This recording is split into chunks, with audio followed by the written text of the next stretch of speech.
के आसपास मेरी पत्नी या उसका परिवार की तरफ से कोई नहीं आना चाहिए। तीसरा, मेरा अस्थि विसर्जन तब तक नहीं होना चाहिए जब तक मेरे हरासर्स को पनिशमेंट नहीं मिलता, तो मेरा अस्थि विसर्जन ना हो। अगर इतनी सारी चीजें, एविडेंस और सब कुछ होने के बाद भी अगर कोर्ट, ये जज और मेरे बाकी के हरासर्स को पनिशमेंट नहीं देती है और बरी कर देती है, तो मेरा जो अस्थि है वहीं कोर्ट के बाहर किसी गटर में बहा देना चाहिए, ताकि मैं ये जान जाऊं हमेशा हमेशा के लिए, मैं ये अपना लेसन सीखता रहूं कि इस देश में क्या वैल्यू है एक लाइफ। अगर एक औरत पुलिस स्टेशन में जाकर कोई स्टेटमेंट भी दे दे, उसके स्टेटमेंट के आधार पर एफआईआर लिख दी जाती है। लेकिन अगर कोई मर्द हैरेसमेंट के चलते सुसाइड भी कर ले, तो उसके परिवार वालों को यह साबित करना पड़ता है कि उसके साथ सच में हैरेसमेंट हुई है। जब अतुल सुभाष ने 1 करोड़ की एल्यूमिनी देने के लिए हामी भर दी, तो तुरंत उसकी वाइफ ने एल्यूमिनी की अमाउंट 3 करोड़ कर दी।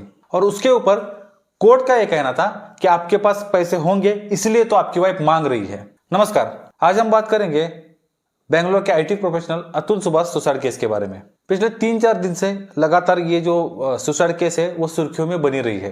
कई सारे वीडियो इसके ऊपर बन चुके हैं, डिटेल में सब कुछ मीडिया ने दिखाया है, आप सब लोगों को पता होगा उसके बारे में। अतुल सुभाष की खुद की 1 घंटे 9 मिनट की वो पूरी डिटेल वीडियो है, जिसका मैंने लिंक डिस्क्रिप्शन में डाल दिया, आप चाहे तो वहां जाकर उसको देख सकते हैं कि किस हालात से वो इंसान जो है वो गुजरा है पिछले 3-4 सालों में, और किस मेंटल स्टेट में वो आ चुका था कि उसके पास अभी कोई दूसरा ऑप्शन ही नहीं था सुसाइड करने के सिवा। तो इस पूरे टॉपिक के गहराई में मैं नहीं जाने वाला, आपको चाहिए तो आप वो पूरा वीडियो देख सकते हैं, या अलग अलग चैनल्स पर उसके ऊपर काफी डिटेल में बात हो रही है। जो पर्सनली वीडियो मुझे पसंद है वो आरजे रौनक का है, उसका भी लिंक डिस्क्रिप्शन में डाल दूंगा, आप उस लिंक पे जाकर वो पूरा वीडियो देख सकते हैं। आपको ये जो पूरी घटना है वो समझ में आ जाएगी। हम यहाँ पर बात करेंगे इस चीज के ऊपर कि क्या सिर्फ महिलाओं के साथ ही उत्पीड़न होता है, क्या पुरुषों के साथ ऐसा कुछ नहीं होता। देखिए, सबसे पहले बात तो मैं यहाँ पर क्लियर करना चाहूंगा कि मैं औरतों के हक के खिलाफ नहीं हूं, ना ही मैं वो आईपीसी की धारा 498A के खिलाफ हूं, ना ही मैं यहाँ पर औरतों की आजादी के खिलाफ हूं, ना ही मेरा ये कहना है कि पूरी तरह से औरतें ही गलत होती है। आज से कुछ 1-1.5 साल पहले जब श्रद्धा वालकर मर्डर केस हुआ था, तो उसके ऊपर मैंने एक डिटेल वीडियो बनाई थी, कैसे इस देश में क्राइम अगेंस्ट वीमेन का जो रेशियो काफी हाई है। वो पूरी डिटेल में मैंने वीडियो बनाई थी, आप चाहे तो उस वीडियो को भी जाकर देख सकते हैं, उसका भी लिंक मैंने डिस्क्रिप्शन में डाला हुआ है। तो उसमें आपको देखने को मिलेगा जो क्राइम अगेंस्ट वीमेन का डेटा है वो किस हद तक बढ़ चुका है। डोमेस्टिक वायलेंस अगेंस्ट वीमेन बहुत ही बड़ा प्रॉब्लम है, तो उसके बारे में मैं कुछ नहीं बोलने वाला। वो एक चीज है, उसका रिलेवेंस है, और उसके खिलाफ जो भी धाराएं बनी है वो बनी रहनी चाहिए। मेरा जो पॉइंट है यहाँ पर, वो पॉइंट है कि औरतों के साथ जो गलत होता है उसको रोकने के लिए या उसको पनिश करने के लिए कहीं ना कहीं कोई ना कोई कानून बना है, लेकिन मर्दों के लिए ऐसा कोई कानून नहीं है। अगर कोई औरत पुलिस स्टेशन में जाकर कोई स्टेटमेंट भी देती है, उस स्टेटमेंट के आधार पर एफआईआर दर्ज की जाती है। लेकिन अगर कोई मर्द सुसाइड कर देता है तो उसको हैरेस किया गया है, ये उसके फैमिली को कोर्ट में जाकर साबित करना पड़ता है। और सिर्फ हैरेसमेंट कहने से नहीं चलता, उसके लिए उसके फैमिली को कई सारे सबूत दिखाने पड़ते हैं, उन सबूतों को साबित करना पड़ता है। ये सिचुएशन है, और इसी वजह से कई सारी औरतें अपने इस प्रोटेक्शन लॉ को वेपन की तरह इस्तेमाल करती है। पिछला वीडियो मैंने एक बनाया था वो कॉन्स्टिट्यूशन को लेकर, वहां पर मैंने एक बात कही थी कि ये जो लॉ बने हैं, ये जो प्रोटेक्शन के लिए जो कानून बने हैं, ये वेपन नहीं है, ये एक ढाल है जिसके जरिए आप अपने आप को प्रोटेक्ट कर सकते हो। लेकिन कई सारे लोग होते हैं, मतलबी लोग होते हैं, मतलबी औरतें होती है, वो अपने इस प्रोटेक्शन लॉ को वेपन की तरह इस्तेमाल करती है। मैं यहां पर कुछ एग्जाम्पल देने आया हूं, अगर वो आप एग्जाम्पल समझ जाओगे तो हो सकता है आप सतर्क हो जाए, अपने आसपास जो हो रहा है उसको लेकर आप थोड़ा सा और सीरियस हो जाए। 2015 की बात है, दिल्ली में एक लड़का था, कुछ 20 साल का रहा होगा, तो उसके ऊपर एक लड़की ने मोलेस्टेशन के एलिगेशन किए थे, और एक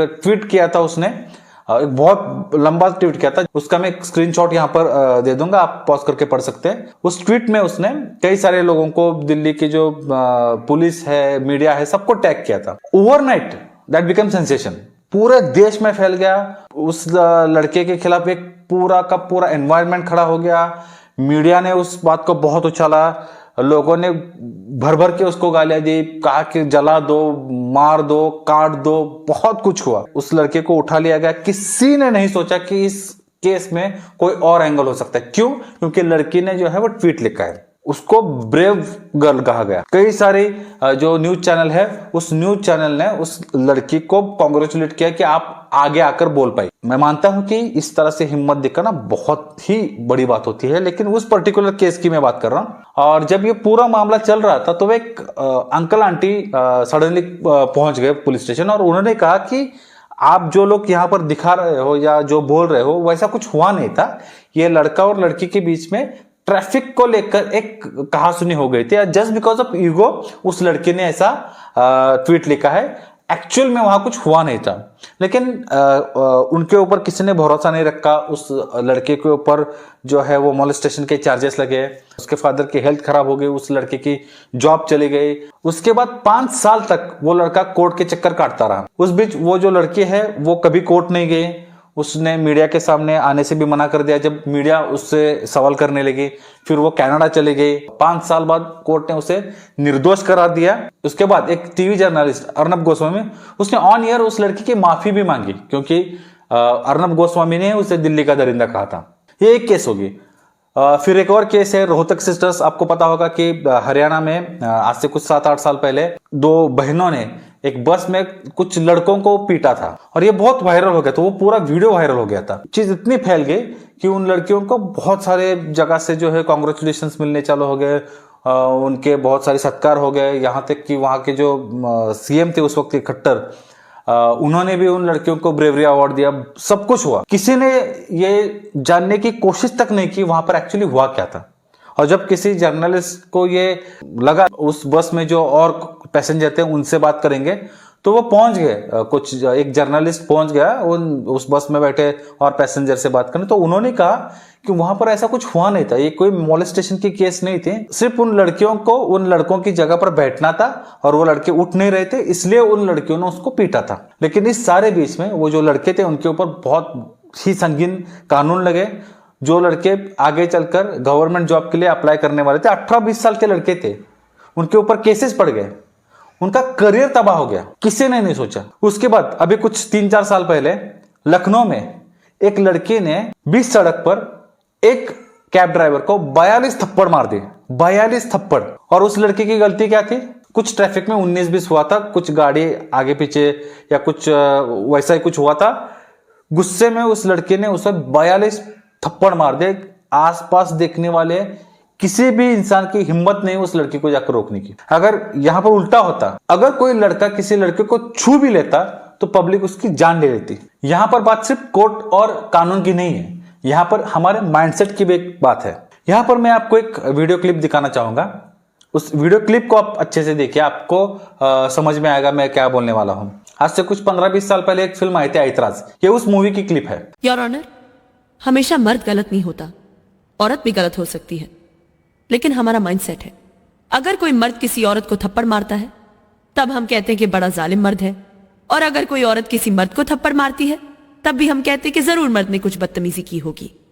हर हाल में हम मर्द को ही गलत समझते हैं। जैसे कि आपने देखा यहाँ पर जो है करीना कपूर का कैरेक्टर कहता है कि हर नजरिए से हम सिर्फ मर्द को ही गलत ठहराते हैं, कभी नहीं सोचते कि औरत भी गलत हो सकती है। मैं फिर से एक बार यहाँ पर कहना चाहूंगा कि औरतों के प्रोटेक्शन के लिए जो लॉ बने हैं मैं उनके खिलाफ नहीं हूं। वो लॉ होने चाहिए, उसका अपना एक रेलेवेंस है, लेकिन हमें सोचना पड़ेगा कि अगर इस देश में 100 औरतें प्रताड़ित हो रही तो उसके अगेंस्ट 10 मर्द भी प्रताड़ित हो रहे हैं। किसी और के लिए नहीं, कम से कम उन 10 मर्दों के लिए तो ऐसे कानून बनने चाहिए जो मर्दों को प्रोटेक्शन दे सके।